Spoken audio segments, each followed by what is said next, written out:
Regardons au ras des faits. Nous avons un ancien président de la République qui s'appelle Jacques Chirac qui a été condamné. Son Premier ministre, qui s'appelle Édouard Balladur, est mis en examen dans l'affaire Karachi. Son ministre de la Défense est mis en examen dans l'affaire Karachi.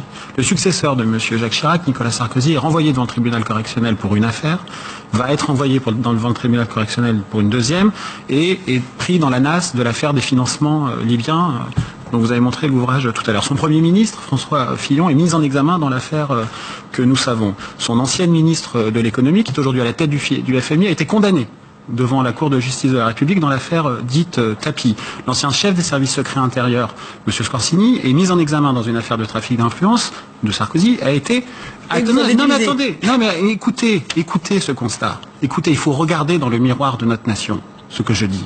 Il a été condamné. D'innombrables conseillers sont aujourd'hui également pris dans les filets de la justice et condamnés. À gauche, on n'a pas le monopole de la morale. Ceux qui pensent que la gauche a le monopole de la morale se trompent. Il suffit d'aller au sud, M. Guérini, aller au nord, M. Kucheda, le ministre du budget qui était un fraudeur fiscal, M.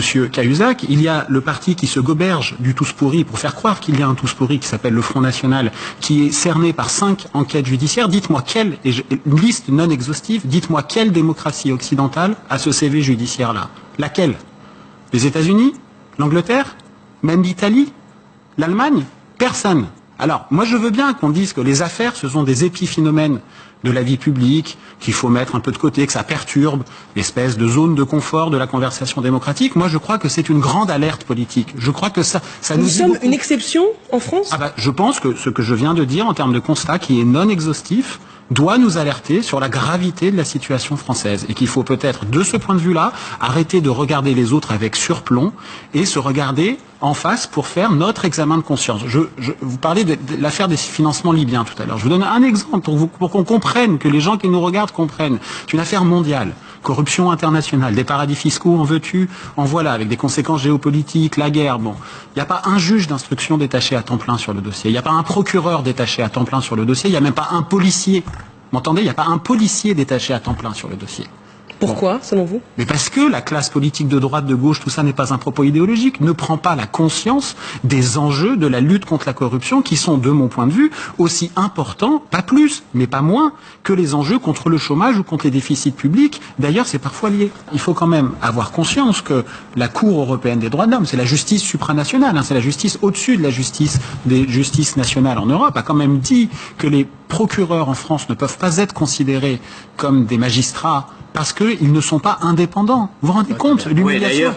Bon, et ça, ça veut pas dire que les procureurs sont tous vendus au pouvoir. Mais attendez, laissez-moi terminer. Ça veut dire que dans un écosystème où quand vous devez le dérouler de carrière à l'autorité supérieure qui est l'autorité politique, qu'il y a un lien direct de subordination au pouvoir politique et au procureur sur les affaires, le petit nombre d'affaires de corruption qui concernent le pouvoir politique, le pouvoir exécutif, ça peut créer un certain nombre de censures ou d'autocensure judiciaire. Et c'est pour ça que notamment la Cour européenne des droits de l'homme vient nous taper sur les doigts et c'est un peu honteux pour la France. Oui. Sans compter que ces gens-là, entre guillemets, et encore une fois je les mets pas tous dans le même panier, votent des lois pour s'auto-protéger. Je rappelle quand même qu'il y a une loi qui est passée il y a pas longtemps sur la prescription des délits par ruse, qui est passée de 10 ans à 12 ans, et qui est passée du fait que maintenant la prescription démarrait au moment du délit, et non au moment où on découvre le délit. C'est-à-dire que vous faites un délit par ruse dans l'an 2000, vous le découvrez en 2011, vous avez 1 an avant la prescription,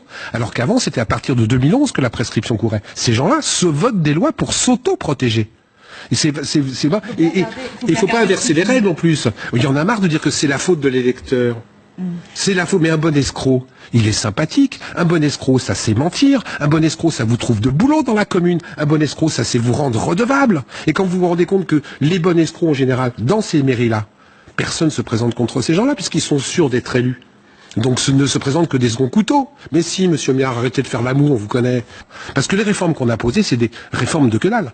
Aujourd'hui, c'est vachement bien. Les anciens députés ne peuvent plus prendre le train gratuitement. Oh, c'est grave, on en a parlé partout. Mais le verrou de Bercy, personne n'en a reparlé. on s'est dispensé d'aller même jusqu'au bout des promesses d'Emmanuel Macron, parce que ça a été rappelé tout à l'heure. Effectivement, le casier judiciaire vierge, c'est un privilège pour les élus par rapport à 400 professions où on demande un casier judiciaire. Même pour être maître chien, il faut un casier judiciaire.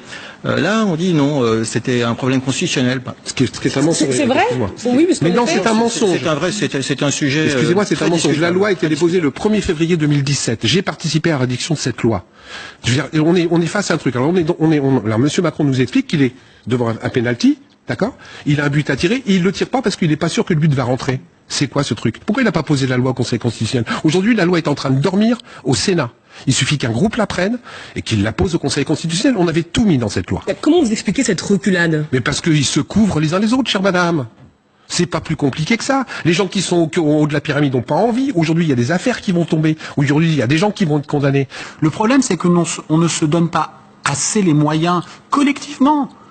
C'est pas des questions de droite ou de gauche, tout ça. Il y a une idée du bien commun dans la conversation que nous avons institutionnellement, légalement, de manière citoyenne. Il devrait y avoir 3 millions, 4 millions de personnes dans la rue pour se plaindre de la situation et du CV judiciaire de la France que j'ai dit tout à l'heure.